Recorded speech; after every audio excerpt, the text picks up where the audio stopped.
మనం ఒక వ్యవస్థని సృష్టించడం, ఆ వ్యవస్థకి మన పేరు పెట్టుకోవడంలో తప్పులేదు. రైతు బజార్ చంద్రబాబు గారి సృష్టి. దాని తర్వాత వచ్చిన వాళ్ళు కూడా రైతు బజారే అన్నారు కానీ వైఎస్ఆర్ బజారు లేకపోతే కూరల బజారు ఇట్లా పేర్లు పెట్టలే.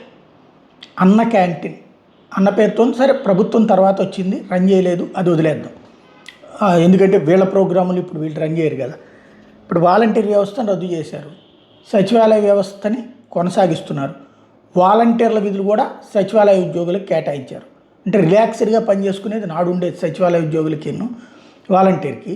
వాళ్ళు ఎక్కువ రెస్ట్ తీసుకుంటున్నారు, వీళ్ళు ఎక్కువ రెస్ట్ తీసుకుంటున్నారు. వాళ్ళు ఇద్దరు ఒకళ్ళ మీద ఒకళ్ళు ఈర్ష్యపడ్డారు. మేము 5,000 తీసుకుని 10 రోజులు పని చేస్తున్నాం కానీ మిగతా రోజులు కూడా మాతో పని చేయించుకుంటున్నారు వాలంటీర్లు ఫీల్ అయితే, వాలంటీర్లది ఏముంది వాళ్ళంతా తెచ్చేదంతా మేమే పని చేసేదని సచివాలయ ఉద్యోగులు ఫీల్ అయితే, అంటే కడుపు మంట, కడుపు నిండుడు. అంతకుముందు ఉద్యోగాలు లేనప్పుడు కడుపు మంట ఉండేది, ఉద్యోగాలు వచ్చే కడుపు నిండింది. ఆ తర్వాత వీళ్ళల్లో వీళ్ళు సంఘర్షణ పడ్డారు. ఇద్దరు తమకు ఉద్యోగాలు ఇచ్చిన నాటి ప్రభుత్వం మీదన వ్యతిరేకించారు. ఈ ప్రభుత్వం వస్తే కూర్చోబెట్టి తమని చూసుకుంటుందని చెప్పి సచివాలయ ఉద్యోగులు అనుకున్నారు. ఈ ప్రభుత్వం వస్తే 10,000 రూపాయలు తమ చేతికి ఇస్తామన్నారు కాబట్టి తమ జీవితాలు మెరుగుపడతాయని వాలంటీర్లు అనుకున్నారు. వాలంటీర్లు సాంతం జీవితం దెబ్బతినేశారు.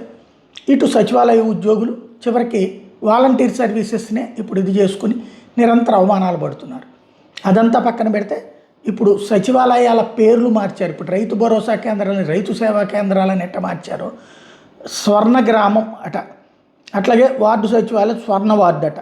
ఇది గవర్నర్ నజీర్ చేసినటువంటి ఆర్డర్. అంటే ఒక వ్యవస్థని మనం సృష్టించలేనప్పుడు సృష్టించిన వ్యవస్థకి పేరు మారిస్తే మనదవుతుంది అనేటటువంటి స్టైల్ ఆఫ్ ఫంక్షనింగ్ అనమాట.